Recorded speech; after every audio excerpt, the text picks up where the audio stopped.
Hey guys, welcome back to my channel. And sorry for not uploading lately. I was waiting for the mic I've ordered, since all of you have been complaining about the audio quality. But I think this mic does a much better job than the one I had. But anyways, leave your thoughts in the comment section. But regardless, today I'll be responding to a video by Yasser Qadhi. It's a channel with 123k subs that says, "How do you know that God exists?" Well, he apparently has the answer to that, so I'll be checking it out and see what response I have to it. And everything I use will be in the description, so check it out yourself later. And without further ado, let's begin. How do you know God exists? Assalamu alaikum wa rahmatullahi wa barakatuhu. A lot of times young Muslims come to me and they say that either they themselves or their colleagues and acquaintances have come to them and asked them some very, very deep and profound questions. How do you know God exists? How do you know that there really is a creator out there? And they will come and they will say, prove to me, give me some scientific proof that there is some creator out there. Now, this is, of course, a very deep and philosophical question, goes back millennia from the very beginning of times. And of course, in a 3-minute YouTube clip, there's only so much that we can talk about. Nonetheless, from an Islamic perspective, we can flip the question around and say that, in fact, what type of proof do you need other than each and every proof out there? Name one, please, because I can't find any. So, from the Islamic perspective and paradigm, the proofs for the existence of a creator are so numerous that to begin to enumerate them is in fact nonsensical. And this leads us to a very interesting point, and that is that the same information can be digested and understood differently depending on the paradigm, depending on the lenses that you wear, depending on the tools and utensils that you have. So the one who sees will look at things in a manner that the one who cannot see cannot look at, because he has the benefit of eyesight. That makes God unfair, because he's giving you the same information, but he gave you the correct way to identify it, to interpret it, and he gave someone else the wrong way to interpret it. And then the one that he gave the wrong way is to be accounted for and is to be punished by an eternity in hell. How's that fair? So there's something called the fitra, there's something called the purity of the soul, the conscience, there's something called basically the spiritual DNA that Allah created each and every human being upon. When that fitra is pure, when the person is sincere, then the fact of the matter is that fitra is like a faculty that is more powerful than hearing and seeing and thinking combined. And the fitra can then examine everything around. And the proofs for the existence of Allah are the very fact that we exist and the creation exists. No, that's not a good response. That's not a good proof, actually, because I can right now create my own God and just say everything that exists is proof of my God. If you don't believe, you're gonna burn in hell for eternity. See how absurd and unscientific this claim is. And second of all, you just contradicted yourself. Say that anything that exists must have a creator. Then God surely exists. Who created him? The famous Western philosopher said, I think, therefore I am. We as Muslims, this is of course Descartes speaking, cogito ergo sum. We as Muslims can modify that and say, I think, therefore God is. The very fact that we exist and the creation exists is enough of an indication that there is someone who created and designed this. Now, this argument is called the teleological argument, it's called the watchmakers argument. It is a standard argument of philosophy. It is also dismissed by modern philosophers in a very dismissive and contemptuous way. But the fact of the matter is, The watchmaker argument. That's an old classic. But the reason modern day philosophers actually dismiss it is because it contains flaws and can be easily debunked. First flaw is that it creates a false analogy, indicating that if two things have similar properties, that means they have the same properties in all other fields. For example, the watch is complex, the universe is complex. That means the watch had a designer, therefore the universe must have had a designer. Also implying that, for example, if the watch is made of gold, the universe is made of gold.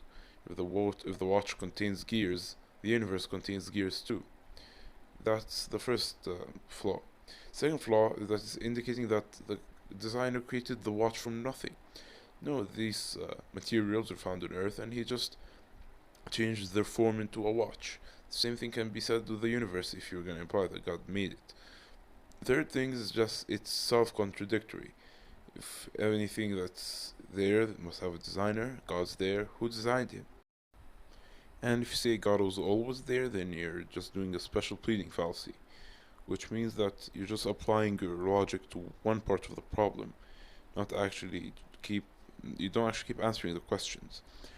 Someone who will actually answer this or give a better response than I do is a channel called Rationality Rules.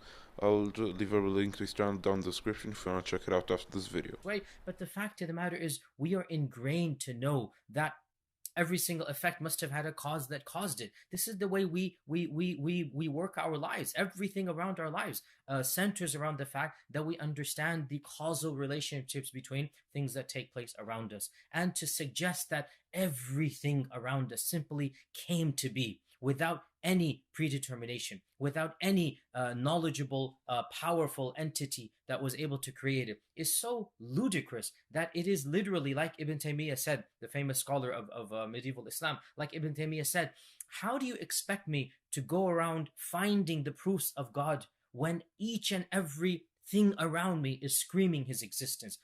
How many times do I have to mention that it just doesn't work that way? Everything that around us didn't appear from nothing. We have explanations and sophisticated explanations on most of everything we know. For example, why are we here? Because of evolution by natural selection. Why is our planet here? Because it was a result of the Big Bang. What caused the Big Bang? A singularity. What caused the singularity though? We can safely say we don't know. And this is not something to be mocked of the scientific community, it's something to be respected. Because when we don't know, we are actually being honest with ourselves. Because if you said that God created it, you're actually being dishonest and intellectually dishonest with yourself. Because actually you don't know anything. Okay? Now, I forgot to mention a word. We don't know yet what came before, what caused the singularity to appear. But I can fairly say, and I can assume that over time we can actually know, or we might even never know, because it's something that we'll actually never know, but I highly doubt. What do you want me to do to find out that Allah exists? What logical and rational proof that you need that is more than the fact that you are a logical and rational creation? But can you prove it? That you can see, you can hear, that the creation around you is there. And Allah says in the Quran, سَنُرِيهِمْ آيَاتِنَا فِي الْآفَاقِ وَفِي أَنفُسِهِمْ. We will continue to show them our miracles and signs in the creation around and even in themselves. So the creation and ourselves are all evidences that there is a creator. And in fact, Allah subhanahu wa ta'ala says, وَكَمْ مِنْ آيَةٍ فِي السَّمَاوَاتِ وَالْأَرْضِ يَمُرُّونَ عَلَيْهَا وَهُمْ عَنْهَا غَافِلُونَ. How many are the miracles and signs? They keep on passing by them and they do not pay heed to them. They do not acknowledge those signs. So Allah is saying the signs are there, but your perception to recognize them has been blinded by your own arrogance. Well, I'm sorry, man. I have never been walking down the street and then just God appeared in front of me and it's like, see that sign. Now why are you following me? I'm sorry, dude, this never happened to me. And maybe it has happened to you, I don't know, but it never happened to me. Therefore, a rejection of Allah subhanahu wa ta'ala does not come from a logical and rational argument. It comes from an emotional problem, and that is the problem of arrogance. In fact, the fact of the matter is, flip the question around and ask a person who denies the existence of a creator, what will possibly convince you that there is a creator out there? What more evidence do you need? You wanna tell me that every scientist out there has a problem and that you're the right one? Don't see the hypocrisy over here? And in science, I actually want to see real science, not fake science. Now we have virtually no signs at all that there is a supreme being. So why should I just blindly believe? And whatever they say, the fact of the matter is that that itself would not live up to their expectations. If they were to say, I want God himself to speak to me. And there are people that have said this in the Quran itself. They said, why doesn't God speak to us? If they were to say this, simply ask them, a very honest question.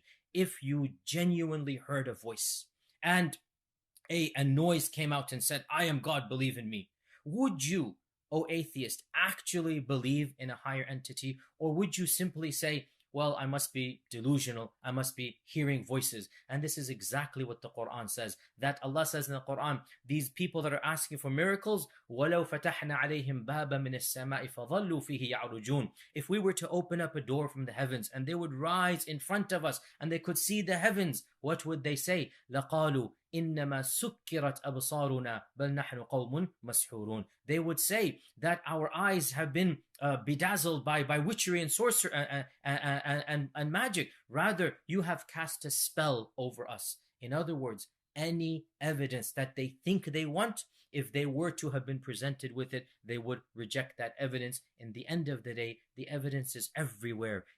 If the heavens opened up and actually went up and saw God or whatever, I would actually believe that I was hallucinating. Now, if you're just gonna comment right now, oh yes, this is what he was gonna say. no, because I would believe if there's only one religion out there.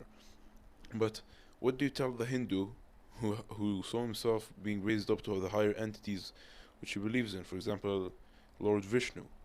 Or what do you tell the Buddhist who says that he's met Buddha himself, that he rose up to his level of consciousness?